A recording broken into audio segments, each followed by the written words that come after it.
चलो अब हम लोग स्टार्ट कर रहे हैं। हमारा नेक्स्ट टॉपिक है, हमने क्या बात करी थी, हम बात करेंगे इक्विलिब्रियम स्टेट के ऊपर। हम बात करेंगे किस चीज़ के ऊपर?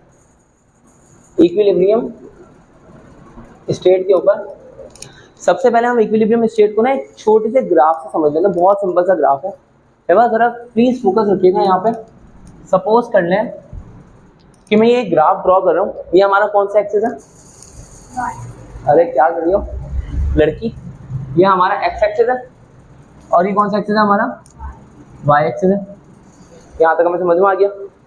वाई एक्सिस पे मैं प्लॉट कर रहा हूँ कॉन्सेंट्रेशन। कॉन्सेंट्रेशन मतलब क्वांटिटी किसी चीज़ की, लेकिन ये जो किसी चीज़ की क्वांटिटी है, ये क्वांटिटी होगी मोल्स पर डेसीमीटर क्यूब के अंदर। अच्छा ये क्या चीज़ है, इसको थोड़ी देर के लिए समझ लेते हैं और थोड़ी देर के लिए छोड़ देते हैं, बाद में समझ लेंगे। फिलहाल इतना समझ लेते हैं, कॉन्सेंट्रेशन से मुराद है किसी भी चीज़ की क्वांटिटी। जब रिएक्शन स्टार्ट होगा तो रिएक्टेंट की क्वांटिटी ज़्यादा होगी कि प्रोडक्ट की क्वांटिटी ज़्यादा होगी? रिएक्टेंट की क्वांटिटी ज़्यादा होगी। तो मैं वाई एक्सिस पे ऊपर टॉप पे एक डॉट डाल रहा हूँ। ये डॉट रिप्रेजेंट कर रहा है किस चीज़ को? रिएक्टेंट को। वाई एक्सिस पे ऊपर की तरफ मौजूद है, टॉप पे मौजूद है वाई एक्सिस के। इसका मतलब ये है कि उसकी कॉन्सेंट्रेशन बहुत ही ज़्यादा है। अगर ये डॉट नीचे आएगा इसका मतलब कॉन्सेंट्रेशन इसकी कम हो रही है। अभी एक और डॉट शो कर देता हूँ। ये डॉट रिप्रेजेंट करे किस चीज़ को? ये डॉट रिप्रेजेंट करे प्रोडक्ट्स को, और प्रोडक्ट्स वाला डॉट बहुत नीचे है। दैट मीन्स के इसकी क्वांटिटी बहुत ही कम है। अब देखो, अब जैसे ही रिएक्शन स्टार्ट होगा तो देखना बड़ा सिंपल सा है। जैसे ही रिएक्शन स्टार्ट होगा तो रिएक्टेंट की क्वांटिटी कम होना शुरू हो जाएगी। ये रिएक्टेंट की क्वांटिटी कम हो रही है, समझना जरा। रिएक्टेंट की क्वांटिटी हो रही है कम, लेकिन एक वक्त आएगा कि रिएक्टेंट की क्वांटिटी कम होते होते होते स्ट्रेट लाइन में चली जाएगी। किस लाइन में चली जाएगी? किस लाइन में चली जाएगी? बोलो ना यार। स्ट्रेट लाइन में। इस स्ट्रेट लाइन में जाने का मतलब ये है कि रिएक्टेंट की क्वांटिटी शुरू में तो बहुत तेजी से कम हुई है, लेकिन अब कम होते होते अब मजीद कम नहीं हो रही।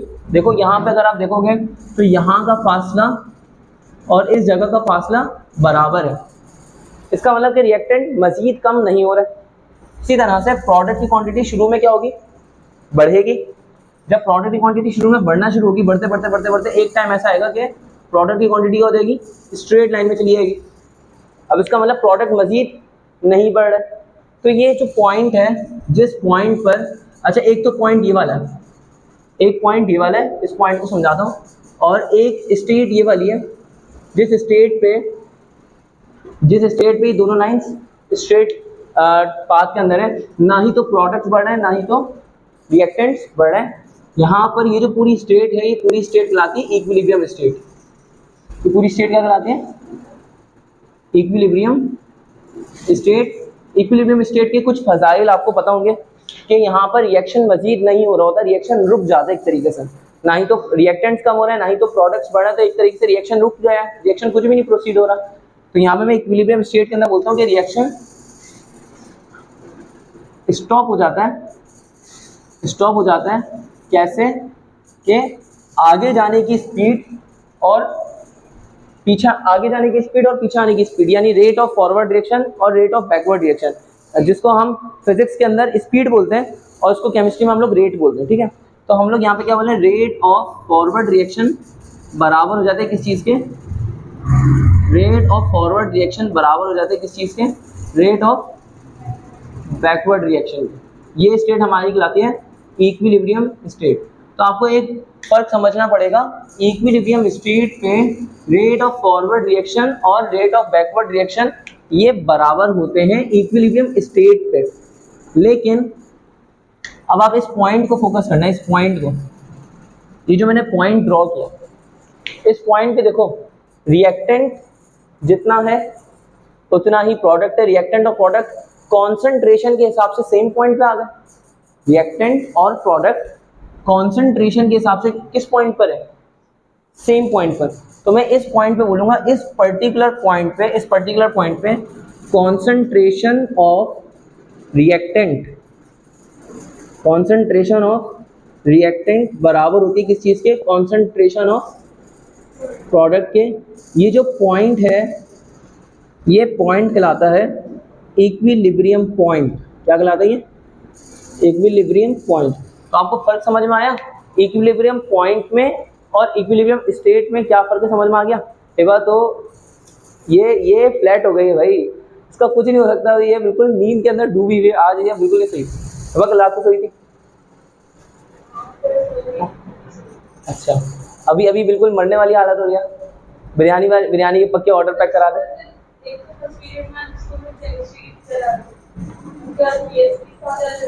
अच्छा, मतलब इनका कहने का मतलब यह है कि इनके स्कूल में टीचर नहीं थी केमिस्ट्री की, तो केमिस्ट्री स्टार्ट भी नहीं हुई थी, सुकून के दिन चल रहे थे। तो अभी केमिस्ट्री की टीचर भी आ गई, साथ साथ में पीएचडी की टीचर भी आ गई है, तो सुकून के दिन खत्म हो गए। और केमिस्ट्री की टीचर भी फारिग और केमिस्ट्री के सर भी फारिग। ये केमिस्ट्री के सर भी फारिग है, कुछ समझ ही नहीं आ रहा। तो यार मैं कोशिश कर रहा हूँ कि अपने हिसाब से आपको अपना बेस्ट समझा सकूं, लेकिन आपको चलो अभी तक ये समझ में आ गया कि इक्विलिब्रियम स्टेट पे, सिर्फ इक्विलिब्रियम स्टेट पे जो इक्विलिब्रियम स्टेट है इस पे रेट ऑफ फॉरवर्ड और रेट ऑफ बैकवर्ड रिएक्शन बराबर होंगे। यहाँ पे इक्विलिब्रियम पॉइंट पे कॉन्सेंट्रेशन ऑफ रिएक्टेंट और कॉन्सेंट्रेशन ऑफ प्रोडक्ट्स ये बराबर होंगे। दोनों का डिफरेंस समझ में आ गया। अब आते हैं हम, हमारा आज का मेन टॉपिक है, और प्रॉमिस बाय गॉड, अल्लाह की कसम खा के बोलता हूँ मैं इस टॉपिक के बाद कुछ नहीं पढ़ूंगा, ठीक है? ये टॉपिक से कम और डेरिवेशन से थोड़ा ज़्यादा है। ये टॉपिक है लॉ ऑफ मास एक्शन का। तो टॉपिक किस चीज़ का है? लॉ ऑफ मास एक्शन का। इस लॉ ऑफ मास एक्शन की स्टेटमेंट मैं आपको बताता हूँ। लॉ ऑफ मास एक्शन की स्टेटमेंट बोलते हैं कि यहाँ पर rate of reaction is directly proportional to the active mass of substance, or directly proportional to the product of active mass of the substance। ये इसकी स्टेटमेंट है। टेंशन बिल्कुल नहीं लेनी है, ये बहुत अच्छे से समझाऊंगा, ऐसे समझाऊंगा कभी नहीं बोलोगे, पक्की बात है। इस स्टेटमेंट से घबराना नहीं है। सबसे पहले तो आपने घबराना नहीं है। देखो एक बार मान लेते हैं कि आपके स्कूल में कुछ लड़कियां हैं जिनसे आपका फड्डा हो गया। अब आप ना अपनी गैंग के अंदर से 10 लौंडियों को लेकर चले गए मतलब 10 लड़कियों को लेकर चले गए हो, सही है? और जो सामने वाली गैंग है, सामने वाली गैंग के अंदर जो आपके ओपोनेंट है वो लेकर आए 6 बंदे, सही है? आप कितने बंदे लेके गए हो? 10 बंदे, 11वीं ये खुद है। ये पूरी टीम लेके गई है उसको कूटने के लिए, और सामने वाली टीम से 6 बंदे आए, 6 लड़कियां आई हैं कुटवाने के लिए अपनी। लेकिन जैसे ही इनके 11 बंदे वहां पे पहुंचते हैं तो इनके दोस्तों में से 8 लड़कियां खिसक गई। अब लड़ाई में पार्टिसिपेट किसने किया? आपकी तरफ से कितने लोगों ने पार्टिसिपेट किया? 4 लोगों ने पार्टिसिपेट किया। 11 थे, 11 में से 8 लोग खिसक गए भाई। 3 लोगों ने पार्टिसिपेट किया। उनकी टीम में 6 बंदे आए थे, 6 के 6 बंदों ने लड़ाई में पार्टिसिपेट किया। तो कुटा कौन? आप लोग कुटे। कुटने कौन आया था? वो लोग, लेकिन आप लोग कुटे। तो सबसे पहले तो आपको ये समझना पड़ेगा कि आपको दोस्तों को चेंज करने की जरूरत है। अपनी गैंग को बदलो, ये गैंग आपके काम नहीं आने वाली, सही है? दूसरी बात समझने की ये है कि आप जितना भी रिएक्टेंट यूज करते हो वो सारा का सारा रिएक्शन में पार्टिसिपेट नहीं करता। जितना जो भी रिएक्टेंट आप यूज करते हो वो सारा का सारा रिएक्शन में पार्टिसिपेट नहीं करता। रिएक्शन में पार्टिसिपेट वही करता है, रिएक्शन में पार्टिसिपेट जो करता है हम उसको कहते हैं एक्टिव मास। रिएक्शन में जो पार्टिसिपेट करता है उसको क्या कहते हैं हम लोग? Active mass. तो वो पहली स्टेटमेंट का मतलब क्या कहना है कि अगर 3 बंदे कूटेंगे तो उसके हिसाब से ही पता चलेगा कितना रिएक्शन का रेट है। उधर से 6 बंदे कूट रहे हैं, ठीक है? तो 6 बंदों के हिसाब से उनका रेट ज्यादा होगा क्योंकि उनका एक्टिव मास ज्यादा है। हालांकि उनके टोटल बंदे थे 6, लेकिन उनका एक्टिव मास भी है 6, तो उनका रेट ज्यादा होगा। यहाँ पे बंदे थे 11 लेकिन एक्टिव मास है सिर्फ 3, तो इसलिए इनका रेट क्या हो जाएगा? कम हो जाएगा। बात समझ रहे हो? तो यहाँ पर लॉ ऑफ मास एक्शन के अंदर सबसे पहली बात जो कही गई है, वो पहली बात ये कही गई है कि किसी भी रिएक्शन का रेट ऑफ रिएक्शन या किसी भी रिएक्शन की स्पीड, किसी भी रिएक्शन के आगे बढ़ने की रफ्तार, ये डायरेक्टली प्रोपोर्शनल है किस चीज़ के? एक्टिव मास ऑफ सब्सटेंस से। सबसे पहली बात कि किसी भी सब्सटेंस का, किसी भी चीज़ का जितना एक्टिव मास होगा उसके रिएक्ट करने की स्पीड भी उतनी ही ज़्यादा होगी। एक्टिव मास पे, टोटल ओवरऑल रिएक्टेंट पे डिपेंड नहीं करता, किस चीज़ पे डिपेंड करता है? उसके एक्टिव मास पे। जितने लोग पार्टिसिपेट करें, जितने मॉलिक्यूल्स पार्टिसिपेट करें, उस चीज़ के ऊपर डिपेंड करता है। तो rate of reaction directly proportional है एक्टिव मास ऑफ सब्सटेंस के। अच्छा, मान लो कि आपके पास एक रिएक्टेंट नहीं है, आपके पास दो रिएक्टेंट्स हैं।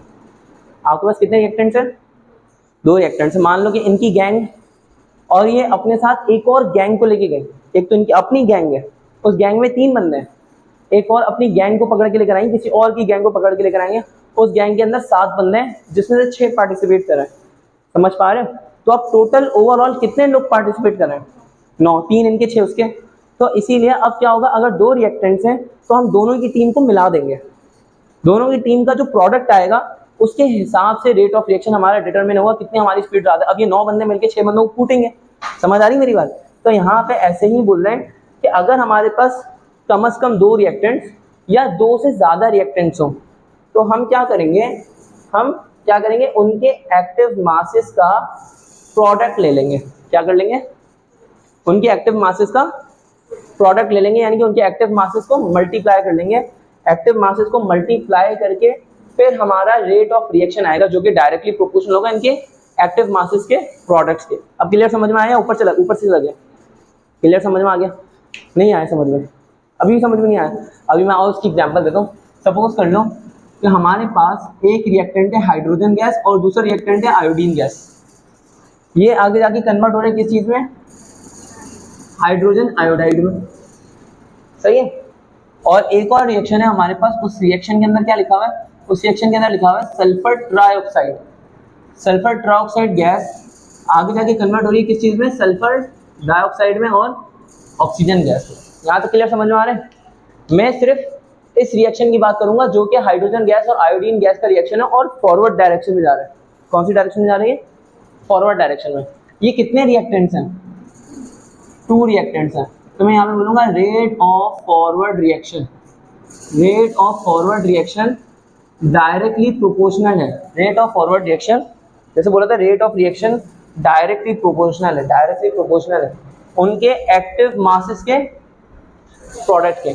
तो इनका एक्टिव मास क्या है? उनका एक्टिव मास जो भी होगा, मान लो हाइड्रोजन गैस का एक्टिव मास को ब्रैकेट के अंदर करके लिखा जाता है। तो हाइड्रोजन गैस का एक्टिव मास होगा और किस गैस का? इनके एक्टिव मासेस को हम क्या कर देंगे? मल्टीप्लाई कर देंगे। बात समझ रहे हैं? और अगर हमारे पास ये एक ही रिएक्टेंट है, हमारे पास क्या रिएक्टेंट है? हमारे पास एक ही रिएक्टेंट है, तो हम क्या लिखेंगे? सिर्फ यहाँ पे लिखेंगे rate of forward reaction directly proportional है किस चीज़ के? सल्फर ट्राइऑक्साइड के। अब यहाँ पे लॉ ऑफ मास एक्शन के अंदर एक फर्दर अभी एक और चीज़ आएगी, वो ये कि जो कोफिशिएंट होता है उसको उठा के इधर पावर बना देता है। जैसे यहाँ पे 2 लिखा हुआ है तो ये 2 यहाँ पर क्या बन जाएगी? पावर। अभी फिलहाल थोड़ी देर के लिए मेरी बात पे यकीन कर लो, ये आहिस्ता आहिस्ता टाइम के साथ साथ समझ आ जाएगी। लेकिन अभी मैं आपको ये समझाना चाह रहा था कि यहाँ पे हमने एक ही रिएक्टेंट यूज़ किया। हमने यहाँ पे क्या यूज़ किया? एक ही रिएक्टेंट। अब हमने एक्टिव मासेस का प्रोडक्ट्स नहीं लिया, हमने सिर्फ एक रिएक्टेंट ही यूज़ किया और उसी एक रिएक्टेंट को हम लोग यूज़ करेंगे। लेकिन ऊपर कितने रिएक्टेंट्स हैं? तो हमने 2 रिएक्टेंट्स पे क्या कर लिया? उनके एक्टिव मासेस का प्रोडक्ट ले लिया। अब यहाँ पे क्लियर समझ में आ रहा है? अभी अजान हो रही है, फिर अजान के बाद समझाते हैं।